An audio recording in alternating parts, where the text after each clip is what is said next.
होगा तुम? बाहर जाओ। पुलिस पकड़े। फायर एक्सटिंग्विशर जल्दी। फास्ट।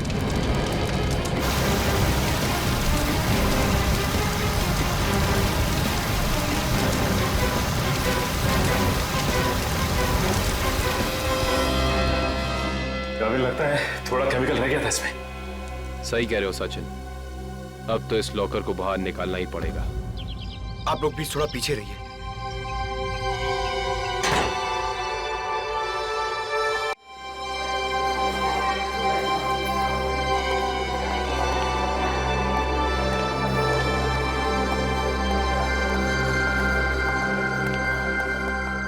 पेशेंट को चेक करना है। जी सर।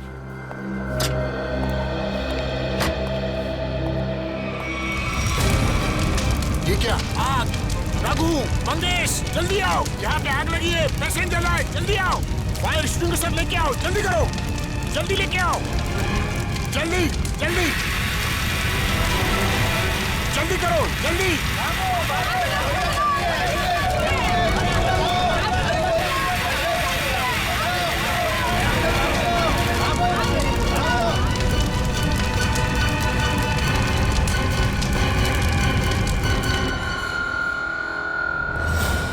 आइए सर, मैंने ही आपको फोन किया था। ये सब हुआ कैसे? समझ में नहीं आ रहा सर, देखते ही देखते पेशेंट को कैसे आग लग गई। प्लीज हटिए आप लोग।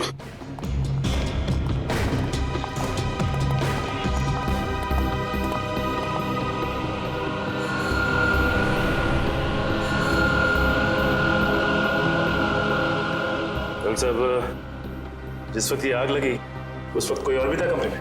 नहीं सर, कोई नहीं था। मिस्टर अंश के बॉडीगार्ड बाहर ही पहरा दे रहे थे। हाँ सर, अरे इनके आने से पहले साहब अच्छी खासी लेटे हुए थे, लेकिन जैसे उन्होंने दरवाजा खोला अचानक आग लग गई। ऐसा कैसे हो सकता है? जब कमरे में कोई था ही नहीं तो फिर आग किसने लगाई? अपने आप लग गई आग? है?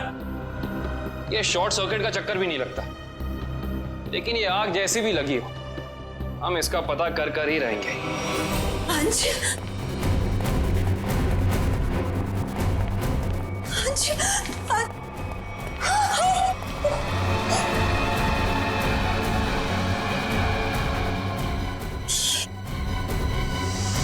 सर, मिस्टर अंश की वाइफ और बेटा। अंश को आग कैसे लगे, कैसे हो गया ये सब? पापा उठिए, पापा क्या हो गया आपको? पापा संभालिए अपने आप को। देखिए, थोड़े वक्त के लिए आप लोग बाहर कॉरिडोर में इंतजार कीजिए। पंकज प्लीज चलिए। पापा आइए। डॉक्टर साहब, अंश जी यहाँ कौन सी बीमारी का इलाज कराने के लिए एडमिट हुए थे? कल रात इन्हें फूड पॉइजनिंग की वजह से लाया गया था। इनके घर पार्टी थी, शायद कुछ उल्टा सीधा खा लिया होगा। अच्छा ये बताओ कि डॉक्टर साहब के इस कमरे में आने से पहले कोई और भी आया था इस कमरे में? हाँ सर, 2 लोग आए हुए थे। एक कमरे की साफ सफाई करने वाला और दूसरा बिस्तर की चादर बदलने वाली। ये अंश कुमार, इस अंश कुमार की कुंडली निकालनी होगी। जहां तक मुझे याद आता है कि बहुत सारे काले कारनामों में शामिल था।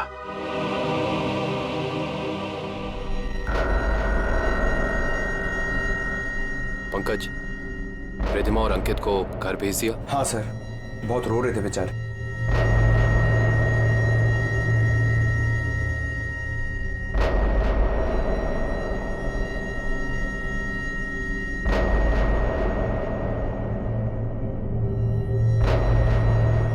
वैसे सालुंके साहब, आपको क्या लगता है आग किस वजह से लगी? मेरी बात छोड़ो सचिन, तुम बताओ, तुम लोगों को क्या लगता है भाई? सालुंके साहब, अगर हमें पता होता तो हम आपको क्यों बुलाते? देखा तारिका, इन लोगों ने तो हाथ खड़े कर दिए। अरे प्रद्युमन तो कहता था तुम लोग सुपर कॉप हो यार। सर, हम तो सिर्फ तहकीकात कर सकते हैं, अंदाजा लगा सकते हैं, लेकिन इस साइंस के मास्टर तो आप ही हैं ना। तो ठीक है, अंदाजा क्या लगाते हो वो अंदाजा ही बता दो यार। सर, हमें ऐसा लगता है कि ये चिंगारी लगाने वाला कोई इंसान नहीं, बल्कि कोई वस्तु, कोई चीज है। हो सकता है, देखते हैं।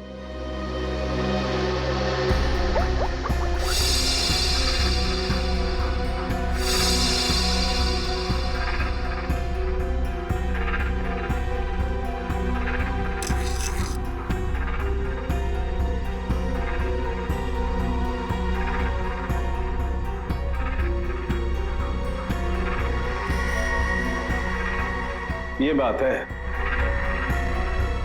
क्या बात है सर? अंश की इस चमड़ी के टुकड़े पर मुझे 2 किस्म के केमिकल मिले। एक का नाम कोजू और दूसरे का चिलिंगफी। कोजू और चिलिंगफी? ये केमिकल के नाम या कोई चाइनीज रेस्टोरेंट के? पंकज, मजाक में। और ये दोनों केमिकल जब आपस में मिल जाते हैं तो एक तीसरा केमिकल बनता है जो बहुत ही आसानी से आग पकड़ लेता है अगर उसे एक निश्चित मात्रा से ज्यादा ऑक्सीजन मिल जाए तो। और जैसे ही डॉक्टर साहब ने इस कमरे का दरवाजा खोला, यहाँ का ऑक्सीजन लेवल बढ़ गया और अंश का शरीर खुद ब खुद जलने लगा। इसका मतलब अंश की बॉडी पे ये केमिकल हॉस्पिटल के किसी अंदर वाले ने लगाया है। अंदर वाले ने। देखिए, आप बेवजह हम पर शक कर रहे हैं। हम भला अपने मरीज की जान क्यों लेंगे? डॉक्टर साहब, हम भी यही जानना चाहते हैं कि आपने किसके कहने पे वो केमिकल अंश की बॉडी पे लगाया। देखिए, मैंने मिस्टर अंश को छुआ तक नहीं। मैं तो एक एक दवाइयां उनके बॉडीगार्ड के सामने देता था। अगर आपने नहीं छुआ तो किसने किया है? किसने स्पंज बाथ दिया उसे? देखिए, मिस्टर अंश यहाँ पर फूड पॉइजनिंग के इलाज के लिए आए थे, तो स्पंज बाथ देने का तो सवाल ही नहीं उठता। मैं कह रहा हूँ ना कि हम में से किसी ने भी उनकी बॉडी के ऊपर कोई केमिकल नहीं लगाया। अच्छा, तो आप ये कहना चाहते हैं कि डॉक्टर सालुंके गलत कह रहे हैं? जी नहीं, मैं ये बिल्कुल नहीं कह रहा हूँ। मैं सिर्फ इतना कह रहा हूँ कि मैंने या मेरे किसी भी स्टाफ ने उनकी बॉडी के ऊपर कोई केमिकल नहीं लगाया है। 2 लोग आए हुए थे, एक कमरे की साफ सफाई करने वाला और दूसरा बिस्तर की चादर बदलने वाली। माय गॉड, कहीं वो केमिकल उस चादर पे तो नहीं लगा हुआ था जो अंश के कमरे में बिछी हुई थी? डॉक्टर साहब, ये सारी बेडशीट कहाँ रखी जाती? देखिए सर, यहाँ पर सारे रूम नंबर्स लिखे हुए हैं और उस कमरे के रूम के अनुसार वहाँ की बेडशीट और बाकी का सामान रखा हुआ है। सर, ये अंश के रूम का लॉकर है।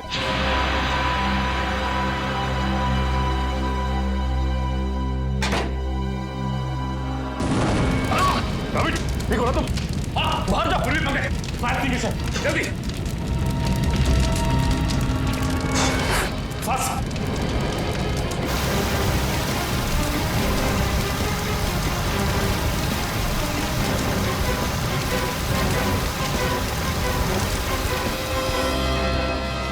काबिल लगता है थोड़ा केमिकल रह गया था इसमें।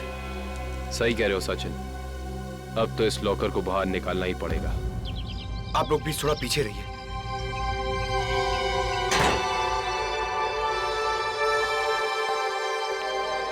सर, प्लीज संभाल के।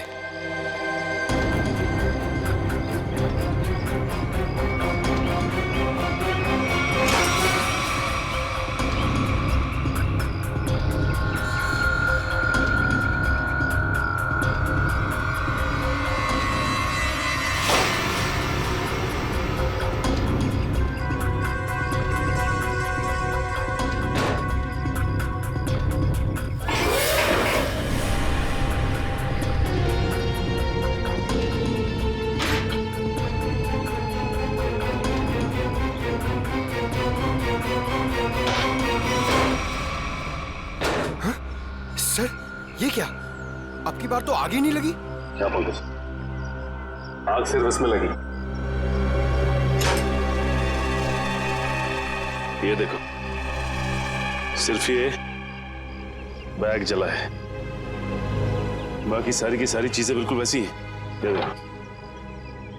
सर, इसका मतलब केमिकल इस बैग में होगा और बेडशीट इसी बैग में लाई होगी। हाँ पंकज, एग्जैक्टली ऐसा ही हुआ है।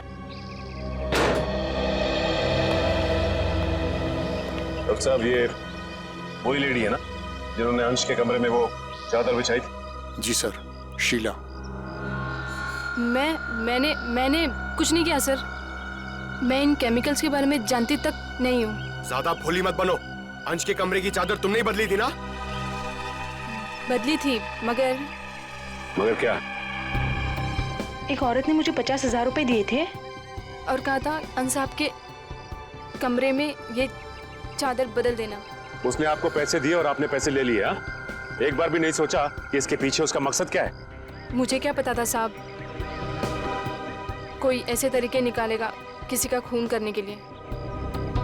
उसका चेहरा पहचानती हो? स्केच बनवा सकती हो उसका? नहीं, उसने अपना चेहरा दुपट्टे से ढक रखा था। चेहरा ढका था, लेकिन कुछ तो याद होगा, कुछ तो देखा होगा। हाँ, उसके दाहिने हाथ पर एक काला सा निशान था, यहाँ पर।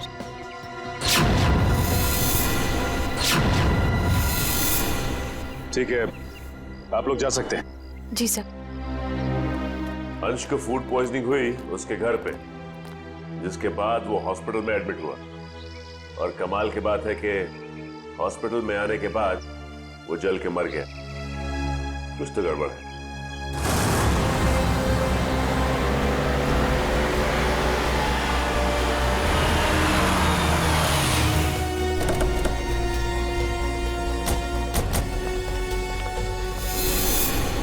सर, इस घर पे तो जगह जगह सीसीटीवी कैमरास लगे हैं और इतने सारे बॉडीगार्ड्स।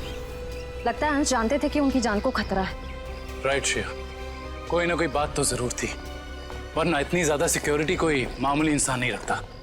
किससे मिलना है आपको? सीआईडी? अब अंदर जा सकते हैं? Thank you.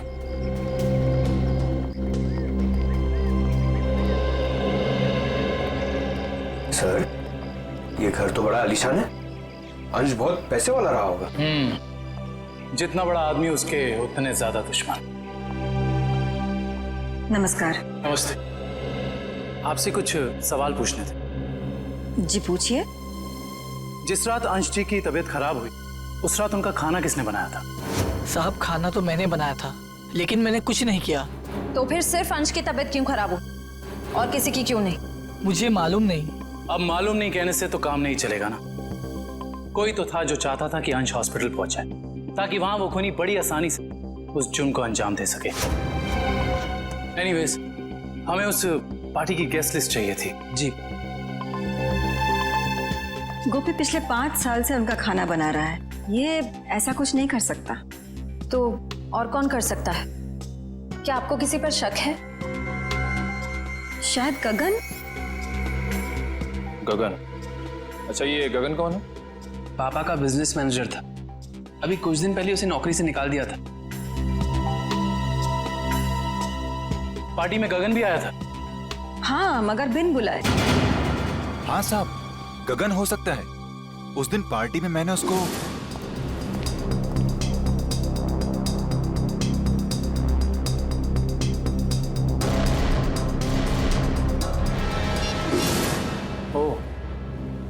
तो अंश गगन पे चिल्ला रहे थे?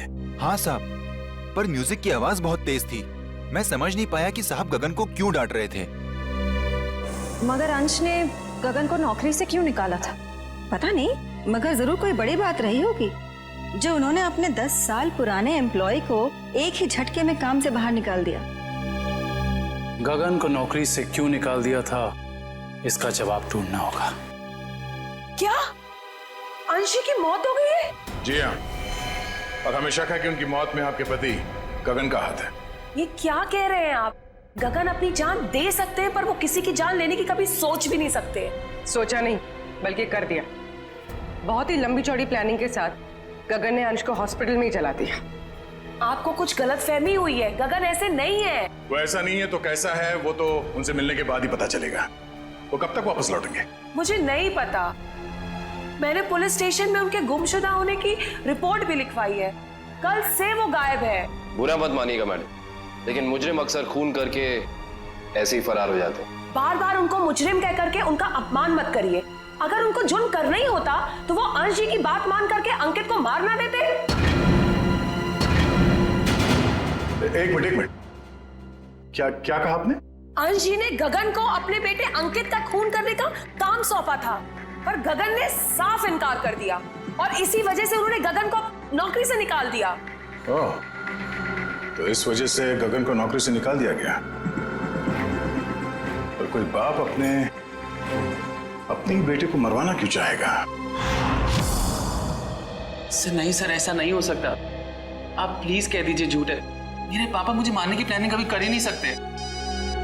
हम जानते हैं ये बात आप लोगों के लिए काफी धक्का पहुंचाने वाली है। गगन की पत्नी झूठ बोल रही है। अपने पति को बचाने के लिए कुछ भी मनगढ़ंत कहानी बना रही है वो। अंश जैसा पिता अपने इकलौते बेटे को मारने की कैसे सोच सकता है?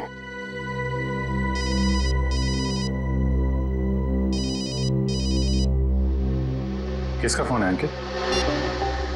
चाहो तो बात कर लो। नहीं सर, इम्पोर्टेंट फोन नहीं है।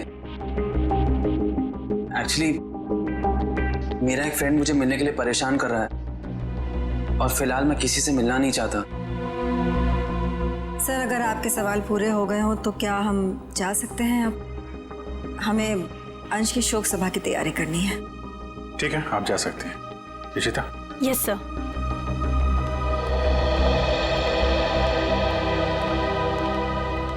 सर, जब अंकित का फोन बज रहा था तब उसका रवैया कुछ अजीब सा नहीं हो गया? लग तो रहा था कुछ छुपा रहा है। नजर रखो इस पे।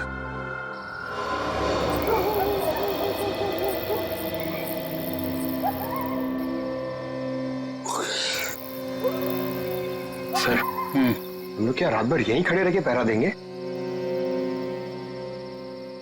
रात बहुत काम की चीज होती है पंकज। जो काम दिन के खुले उजाले में नहीं किए जा सकते ना, वो रात के साए में हो जाते हैं। सर, अंकित आ रहा है।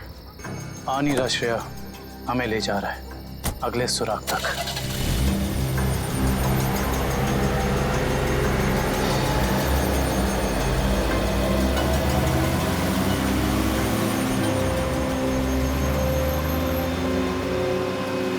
Let's go.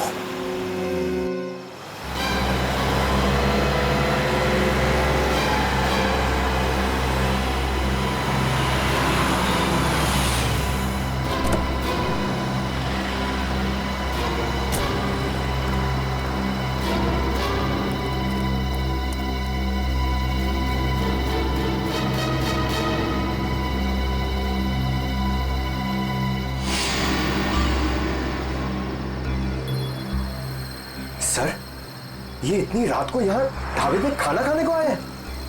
नहीं पंकज, खाना खाने नहीं आया ये यहाँ ऐसे इंसान का इंतजार कर रहा है जिसे ये दिन के उजाले में नहीं मिल सकता।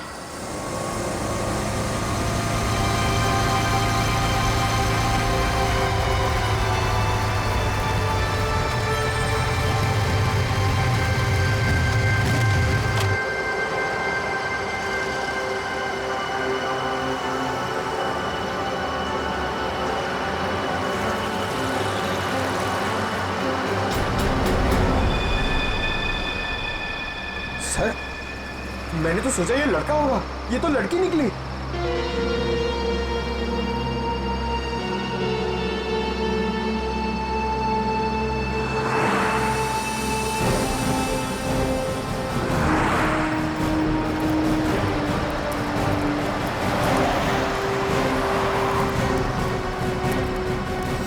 अरे आप लोग और यहाँ?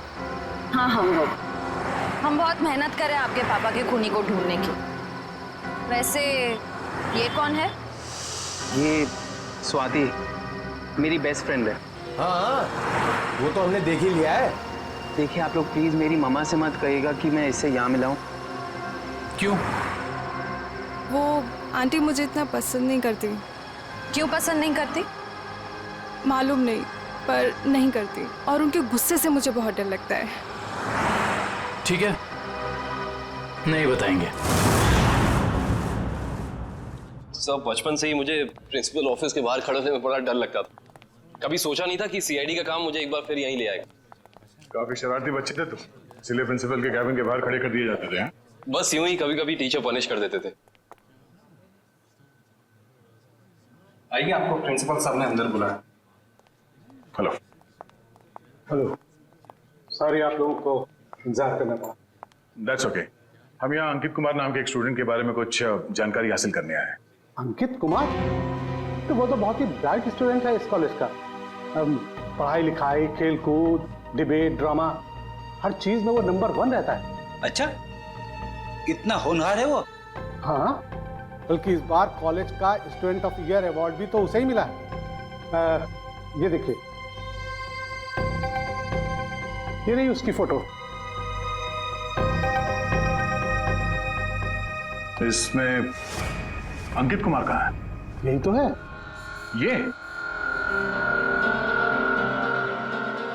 नहीं, आपको कोई गलतफहमी हो रही है। हम लोग अंश कुमार के बेटे अंकित कुमार के बारे में बात कर रहे हैं। हाँ हाँ, यही तो है। अंश कुमार और रिद्धिमा का बेटा। सर अगर ये असली अंकित है तो फिर वो कौन है? जो कोई भी है उसके इरादे ठीक नहीं है, और रिद्धिमा जी ने हमें उसके बारे में बताया क्यों नहीं? रिद्धिमा जी कहाँ हैं? मैडम अपने कमरे में हैं। आइए।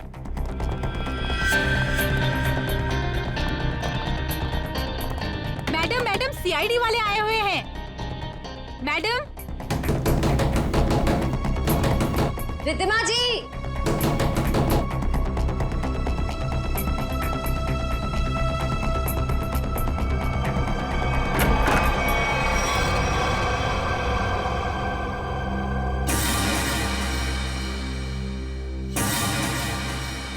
सर कमरे में तो कोई नहीं है।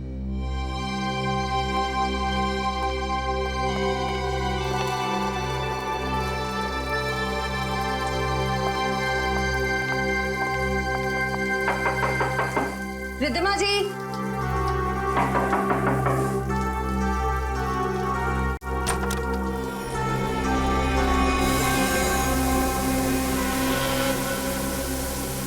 सर यहाँ भी कोई नहीं है। सर ये देखिए, सर यहाँ पे खून भी लगा हुआ है।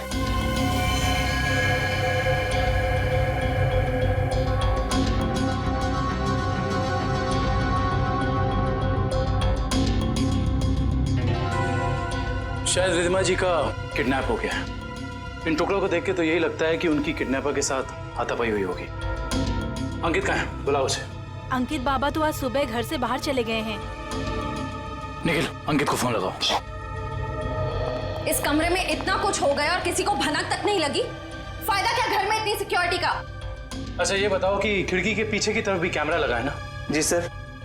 मुझे उसकी फुटेज देखनी है।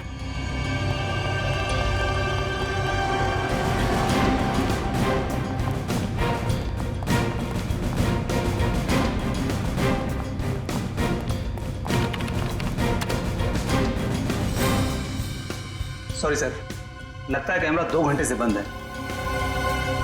मतलब जरूर तुम में से ही किसी का काम है ये, जिसने खुना करने से पहले कैमरा बंद कर दिया। सर हम ऐसा क्यों करेंगे? कोई बाहर वाला यहाँ आके कैमरा बंद नहीं कर सकता। ये किसी अंदर वाले का काम है, समझे तुम? Yes sir. अंकित का फोन बंद आ रहा है। कहीं इस सब के पीछे अंकित का हाथ तो नहीं है?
रिद्धिमा जी, रिद्धिमा जी, मैडम जी,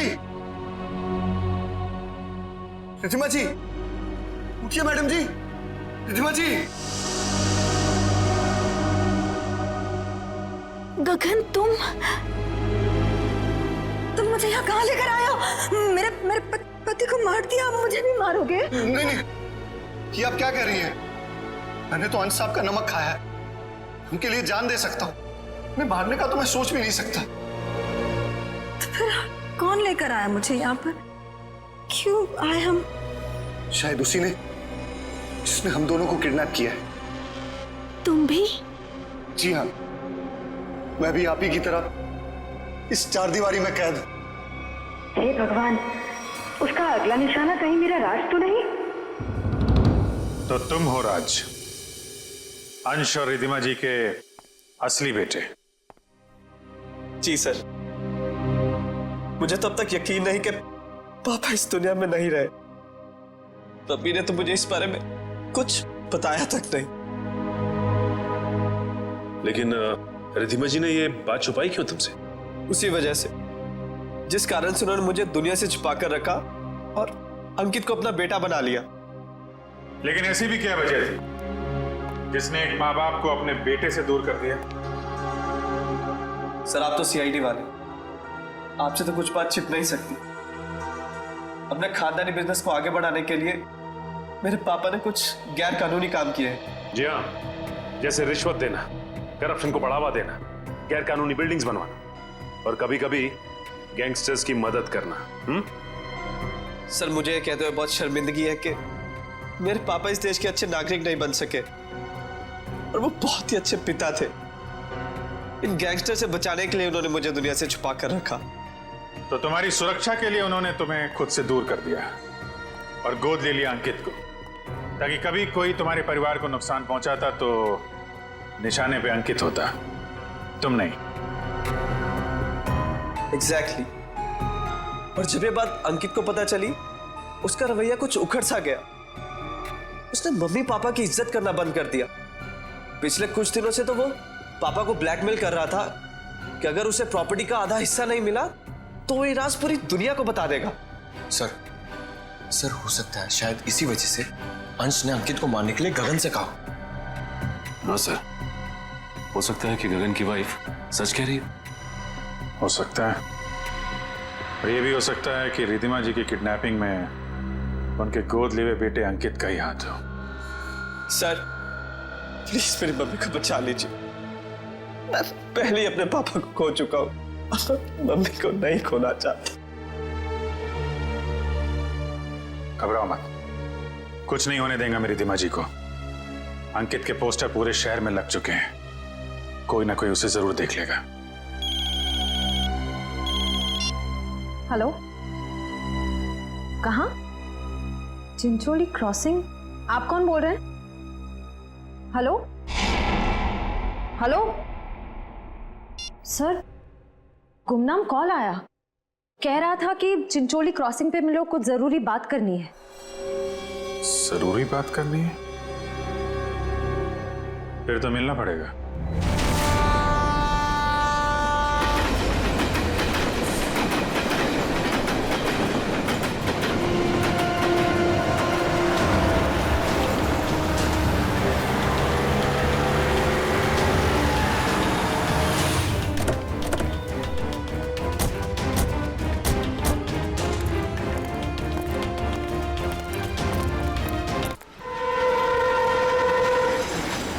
क्या बताना चाहते थे? सर, मैंने आपको फोन इसलिए किया था क्योंकि जिस आदमी का आपने पोस्टर लगाया है उससे मैंने कहीं देखा है सर। तुमने पक्का ध्यान से देखा ना? वो अंकित ही है। हाँ सर, वो अंकित ही था। कहाँ देखा है उसे?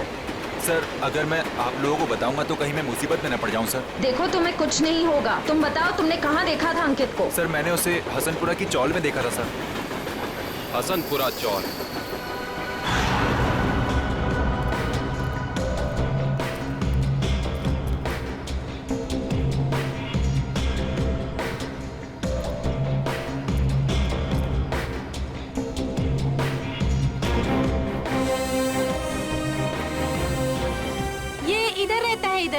इधर। हाँ।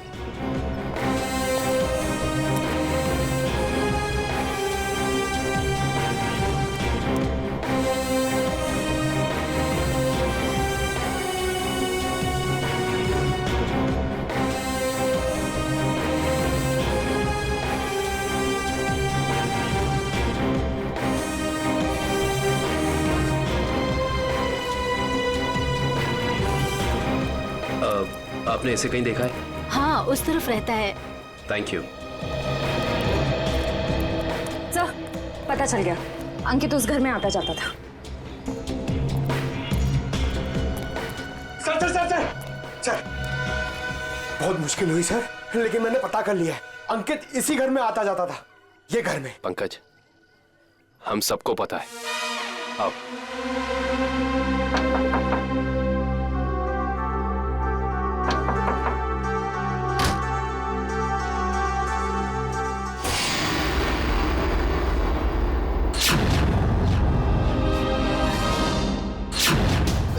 आप लोग? हाँ, हम लोग। सर यहाँ? हमें एक बॉडीगार्ड की जरूरत थी, तो सोचा क्यों ना तुमसे मिल लिया जाए। क्या मजाक करते हैं साहब? सीआईडी को कब से बॉडीगार्ड की जरूरत पड़ने लगी? जब से तुम जैसे बॉडीगार्ड गुनाह करने लग गए। जिस परिवार ने तुम्हें अपनी सुरक्षा के लिए रखा था, तुम उसे ही नुकसान पहुंचा रहे हो। ये क्या कह रहे हैं साहब आप? अंकित क्यों आता था यहाँ? अंकित बाबा यहाँ नहीं आए। हमसे झूठ बोलने का कोई फायदा नहीं है। सीआईडी से ना कोई बच सका है और ना बच पाएगा, इसलिए कह रहे हैं सब सच सच बता दो। हम जान चुके हैं कि अंकित अंशी का बेटा नहीं है। बताओ क्या सच है? बोलो क्या सच है? बताता हूँ। दरअसल में अंकित का असली बाप मैं हूँ। तुम? हाँ, अंश साहब मेरे बेटे को गोद लेना चाहते थे और मैं भी अपने बेटे के सुनहरे भविष्य के लिए उन्हें मना नहीं कर सका। मगर तुम्हारे अंकित ने जिस थाली में खाया उसी में छेद किया। पहले अंश को मार डाला, फिर रिद्धिमा को किडनैप कर लिया। नहीं साहब, मेरा बेटा ऐसा नहीं कर सकता, मैं उसे अच्छी तरह जानता हूँ। अगर ऐसा है तो हम अंकित को कुछ नहीं होने देंगे, लेकिन अब हमें साफ साफ बताओ ये अंकित हमें मिलेगा कहाँ? अंकित अपने दोस्त स्वाति के साथ है, ग्रीन सी लॉज में। ग्रीन सी लॉज?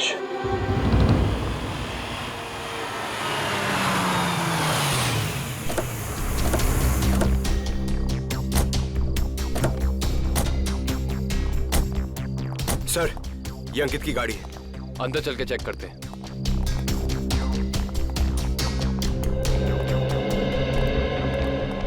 सीआईडी, उस सफेद गाड़ी में जो आए हैं वो कौन से कमरे में ठहरे हुए? Room number 113। Thank you. आओ।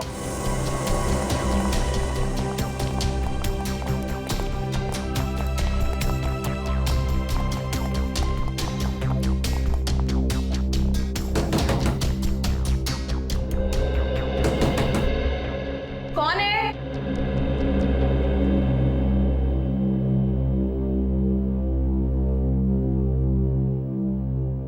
मैडम, हम रूम सर्विस से हैं, जरा खोलिए ना, चॉकलेट केक लाए हैं आपके लिए। मगर हमने तो केक नहीं मंगवाया। मैडम वो क्या है ना, हमारे होटल का 5वीं सालगिरह है, इसीलिए हम सबको चॉकलेट केक खिला रहे हैं। आप भी खाइए ना प्लीज। सीआईडी?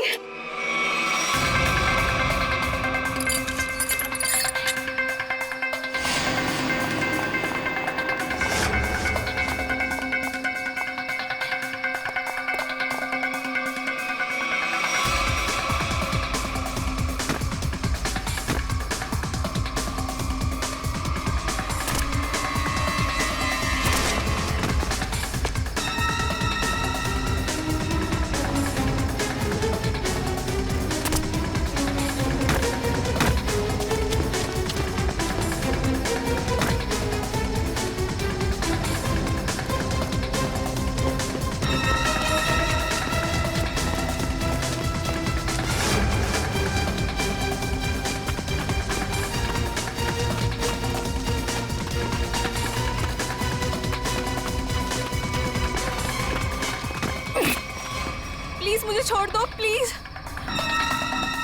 तुम वही हॉस्पिटल वाली लड़की हो? प्लीज मुझे जाने दो, मैंने कुछ नहीं किया। सीआईडी की आदत नहीं है मुजरिमों को जाने देने की। हाँ, मैंने ही पैसे दिए थे उस लड़की को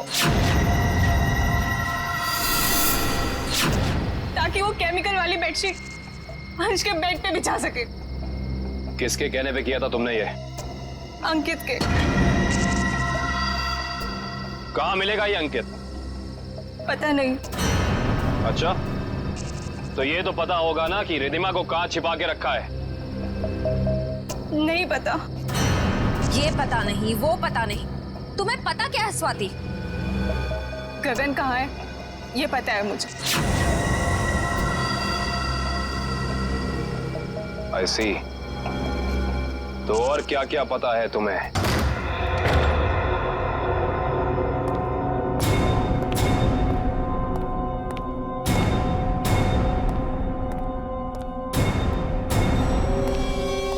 hi mom, hi Gagan uncle. I hope सब ठीक तो है ना? आई मीन मेरी खातिरदारी में कोई प्रॉब्लम तो नहीं है ना? अंकित, जरूर मेरी परवरिश में कुछ कमी रह गई होगी जो आज मुझे यह दिन देखने को मिल रहा है। हाँ, आपके परवरिश में कमी रह गई। बचपन से लेकर जवानी तक आप मुझे बेटा बेटा कहती रही, और आज एकदम से मुझे पता चलता है कि आप मेरी माँ नहीं है। माँ हो तो आप जैसी। लेकिन मैंने तुम्हें कभी अपने बेटे से कम प्यार नहीं किया अंकित। झूठ है, ये ड्रामा है। आप अपने बेटे को बचाना चाहती थी। माना कि ये सब राज को बचाने के लिए किया गया अंकित, लेकिन अंशन मैंने तुम्हें कभी भी उससे कम नहीं माना, उससे कम प्यार नहीं किया। मैं भी तो आपसे बहुत प्यार करता हूँ मम्मी, इसीलिए तो आपको पापा तक पहुंचाने के लिए यहाँ आया हूँ। और एक टिकट के साथ दूसरी बोनस टिकट फ्री। रिद्धिमा जी, गाड़ी चल गई है, उसके सर पे खून सवार है।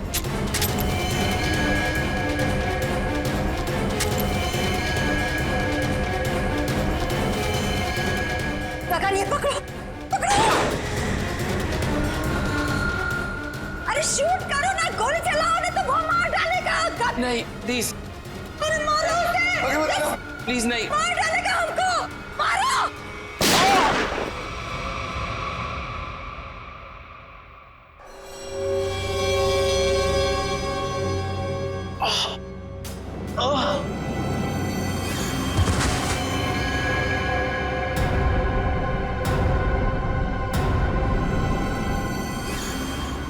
ये क्या क्या क्या तुमने उसे मार डाला? तुम उसके पैर में फायर कर सकते थे ना, उसे मार डाला तुमने। गगन, व्हाट डिड यू डू? मेरे से घबराहट में गोली चल गई, वैसे मारना नहीं चाहता था।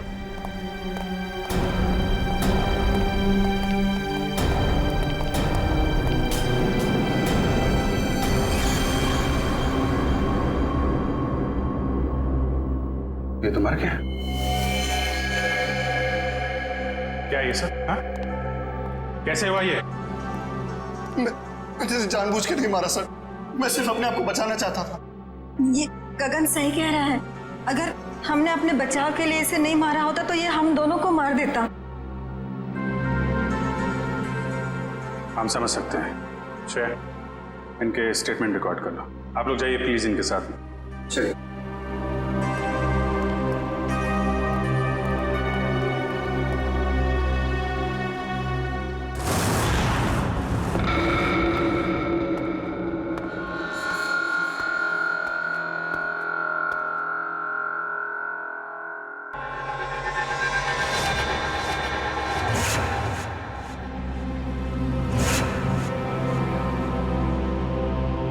मम्मी, मम्मी, मम्मी,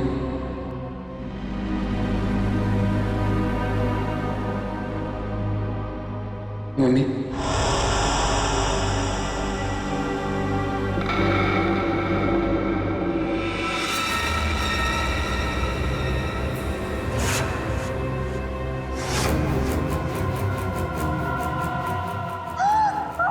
आपने मेरे साथ ऐसा क्यों किया? हमने मेरे साथ ऐसा क्यों किया मम्मी? क्यों मुझे धोखा दिया?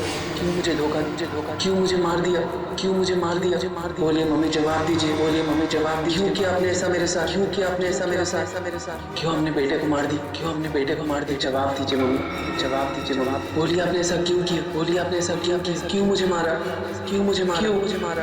क्यों क्यों?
मरे हुए लोग कभी जिंदा नहीं होते रिधिमा जी।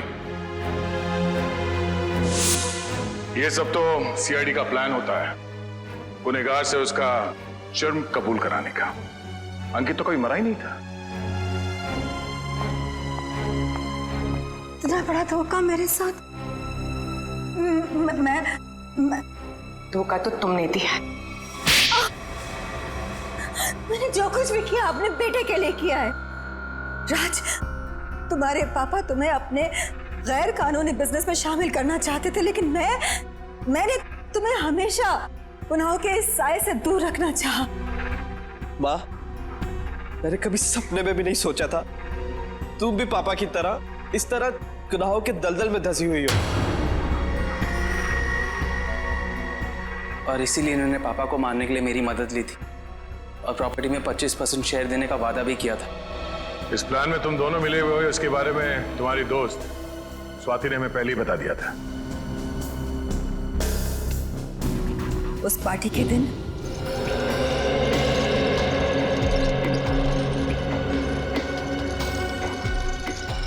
ओह माय गॉड, कितना ऑयली खाना लेकर जा रहे हो साहब के लिए?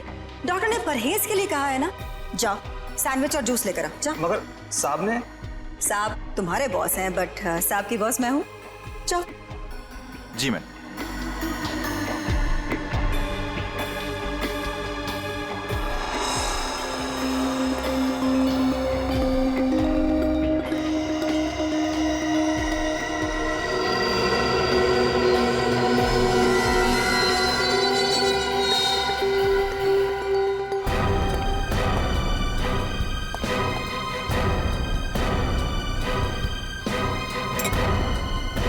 गुड, तुम जाओ, मैं साहब को खाना खिला दूंगी।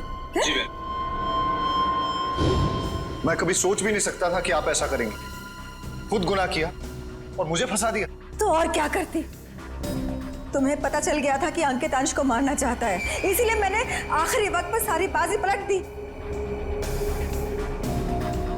और उस पलटी बाजी में मेरी भी बलि चढ़ा दी थी।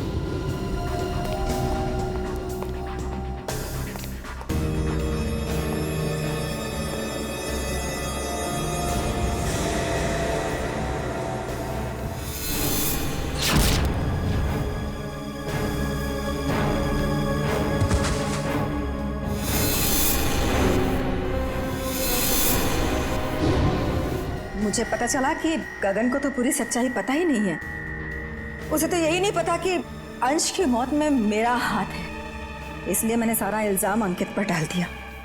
राज, मैंने ये सब तुम्हारे लिए किया बेटा। गुनाहों पे ममता की चादर ओढ़ देने से तुम्हारे पाप धुल नहीं जाएंगे मैडम। आप दोनों का फैसला अदालत करेगी, या तो फांसी होगी या फिर जिंदगी भर जेल।